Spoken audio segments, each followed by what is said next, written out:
Welcome to the first episode of Straight to the Point, where I review men's clothing, shoes, and lifestyle products as a whole, and pretty much just give you my feedback and my experience with them. And as you can see in this episode, we are reviewing the very popular Adidas NMD R1s. Without further ado, let's get into the meat and potatoes. Okay, so starting off with the price, the NMDs actually cost $140. Now, when I got them, I actually got them on sale for a bit of a discount at $100, and then after tax came out to like $110. But at the time of recording this video, Adidas actually has a promo code you can use online for any purchase over $100 will get you 25% off, which will bring the $140 down to about $105 before taxes, and after everything's said and done, you'll probably be somewhere in the $112 range. So really quick, I want to touch on the buying experience because there is something to be said about it.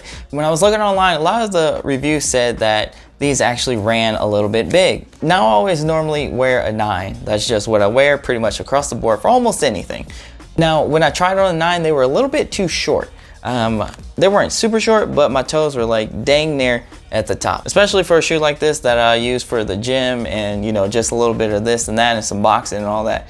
I want something with a little bit of room in it. So I went up to the 9.5. Now with the 9.5, actually the toe length was there, but then the 9.5 was actually really wide. I guess I preferred that situation over having too short of a shoe for what I'm going to use it as. So if you can, go to the store and actually try them on first. Even if it's not in the colorway that you want and you know you're going to buy them online, at least if you can, go to the store, just try on your size, because chances are they are going to probably fit a little bit too big in one way or the other. So something really unique about these shoes is they actually don't have an insole. The little white circles in here are actually the midsole. You can see straight through. The insole is pretty much non-existent. You can go look at reviews online. People are like, where's the insole? People are just like wondering, hey, I think y'all are missing this. I don't want to leave the store without them.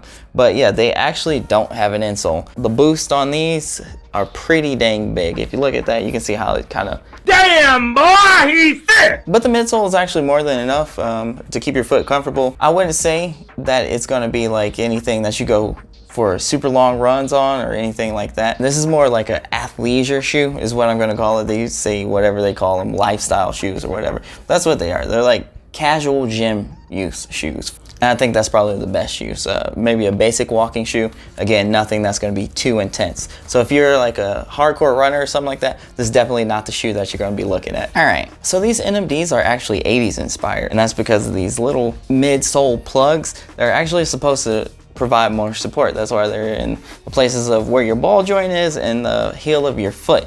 These actually go into the shoe and they're supposed to support your foot more, and it's a callback to the 80s because Adidas used to do that in some of their classic shoes. The shoes actually feature this cool pull tab here. It's actually really thick. You can actually see that it's sewn from the top of the shoe down all the way down to the bottom, and it's held on by this cool patch.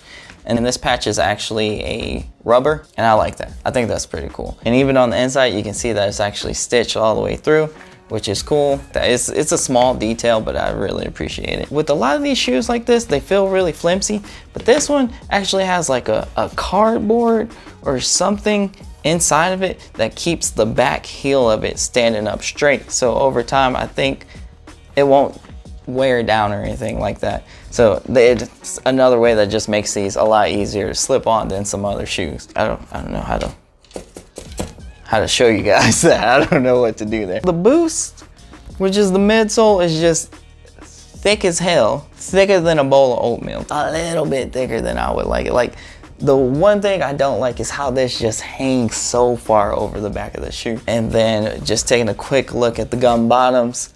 Again, that white is actually the midsole of here. So this is honestly a really thin shoe overall.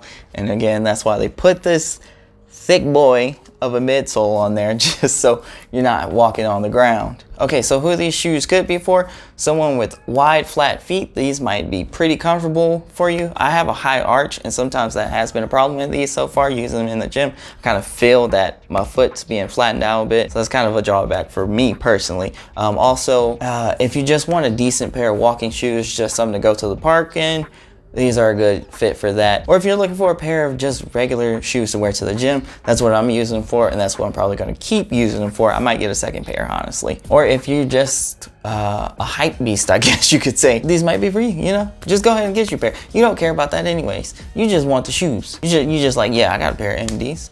And so yeah, that's pretty much it. That's who I would say you should get them. But if you're looking for something else, there might be other places you can look.